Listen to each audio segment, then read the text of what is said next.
Selamat malam. Perkenalkan, nama aku Aude Gardika. Eh, untuk kali ini kita akan membahas tentang komunikasi dan pariwisata, tepatnya di peranan media sosial dan pariwisata di Indonesia. Without further ado, mari kita langsung masuk ke pembahasannya. Untuk awal mulanya, apa sih pariwisata itu? Pariwisata itu adalah, menurut World Tourism Organization, adalah perjalanan yang dilakukan untuk rekreasi maupun liburan dengan beragam persiapan yang dilakukan pula untuk beraktivitas. Lalu, bagaimana kalau dengan pariwisata di Indonesia? Kalau pariwisata di Indonesia sekarang berada di bawah wewenang Kementerian Pariwisata dan Ekonomi Kreatif, atau yang lebih disingkat sebagai Kemenparkraf.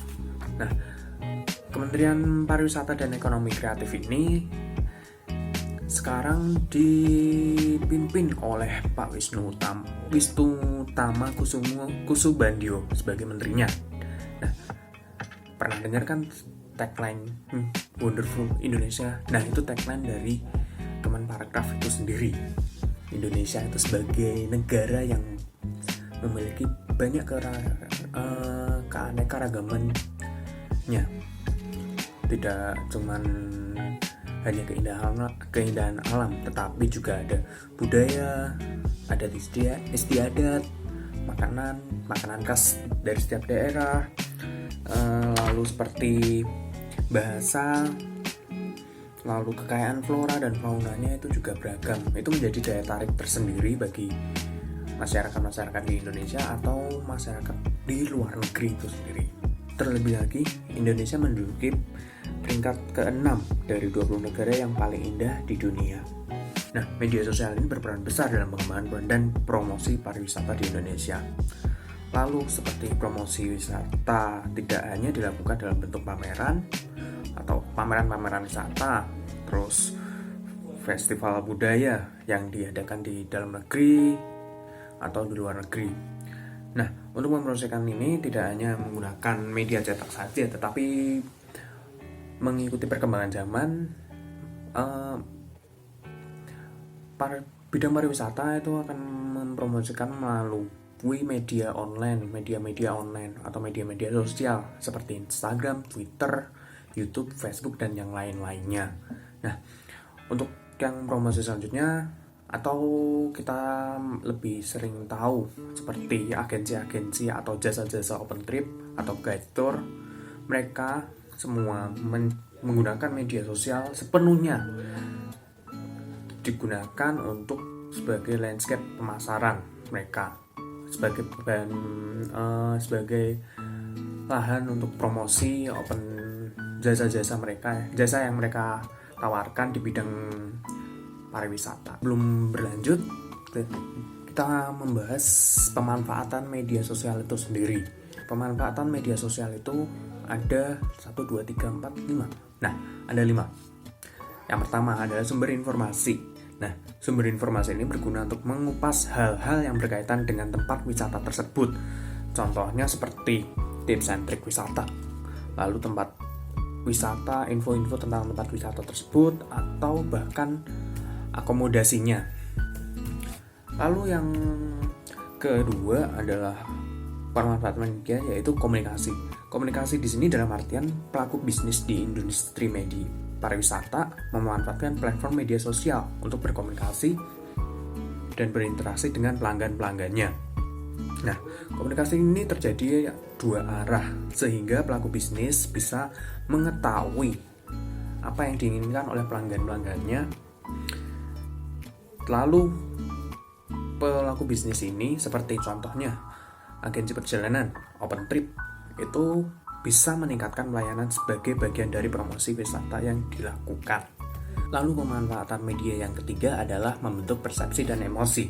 Nah, menurut hasil studi dari Kim, Fassenmeyer, dan Johnson menyatakan bahwa media sosial seperti Facebook, Twitter, Instagram berpotensi besar memberi efek yang sangat signifikan bagi persepsi dan emosi wisatawan selama melakukan perjalanan wisata dan membuat pengalaman wisata lebih berwarna.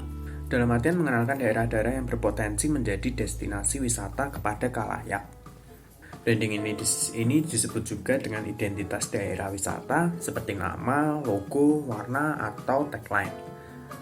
Lalu pemanfaatan media yang terakhir adalah pemasaran.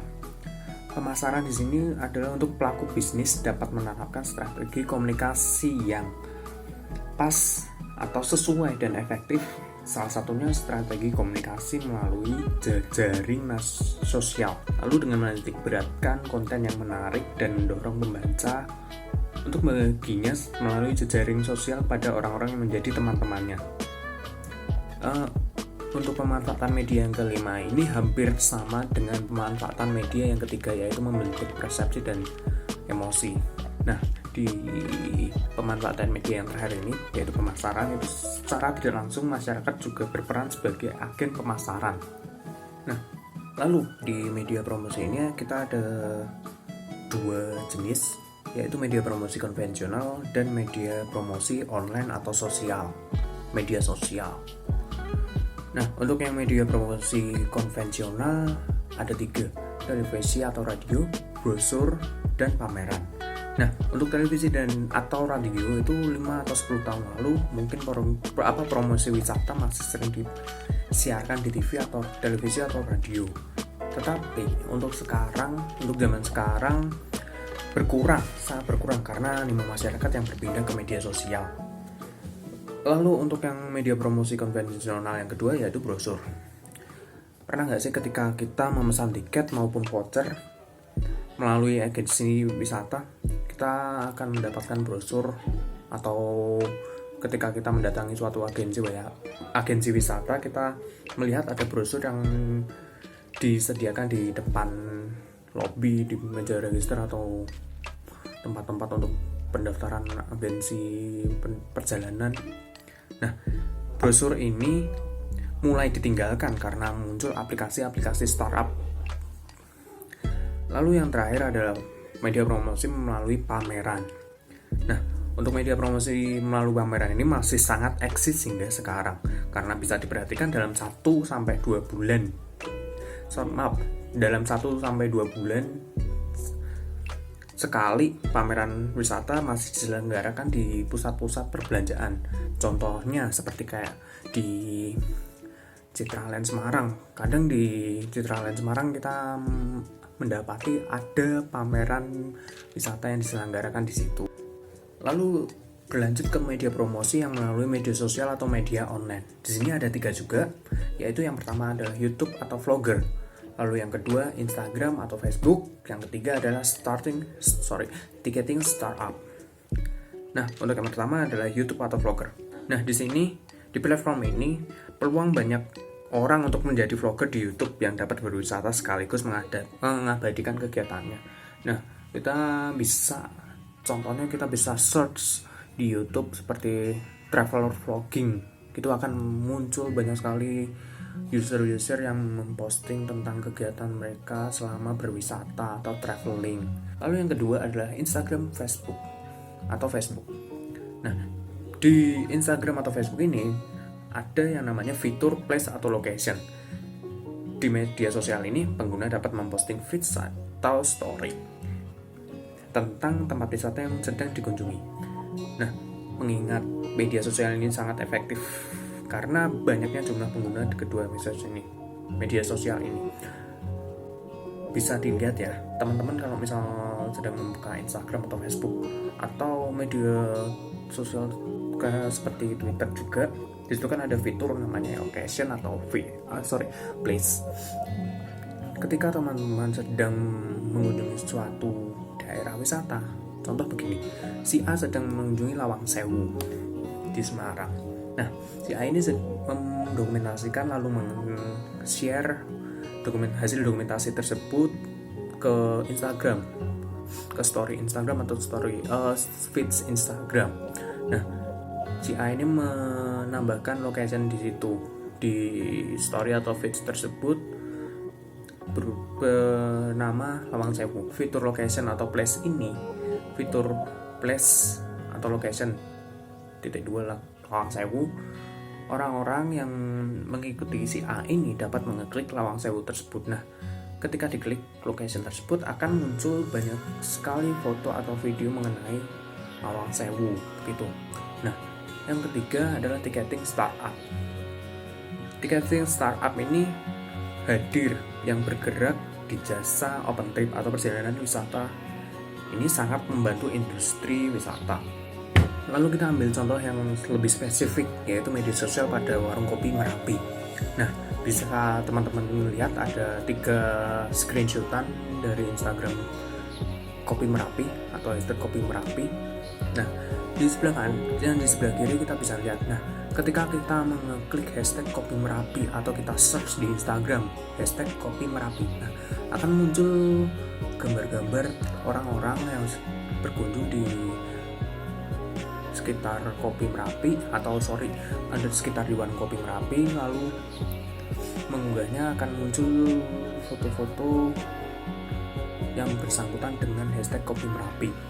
Yang di sebelah kanan itu adalah pencarian hashtag Kopi Merapi. Nah, ketika teman-teman mencari hashtag Kopi Merapi, yang muncul itu akan banyak sekali.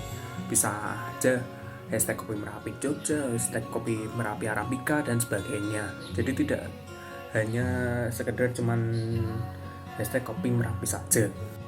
Nah, pada tahun 2019 yang lalu, Kemenparekraf juga sempat untuk menggait salah satu traveler filmmaker. Bisa teman-teman tebak siapakah dia? Ya, dia adalah Sam Kolder. Sam Kolder ini adalah seorang traveler filmmaker yang pada tahun lalu berkunjung ke Kepulauan Derawan.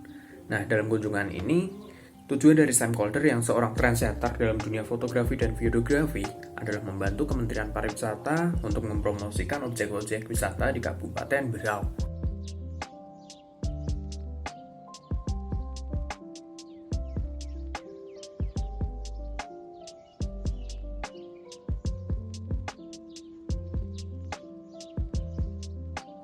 Jadi, kesimpulan yang bisa diambil adalah yang pertama, orang-orang atau masyarakat bisa berpartisipasi mempromosikan tempat wisata dengan cara-caranya masing-masing.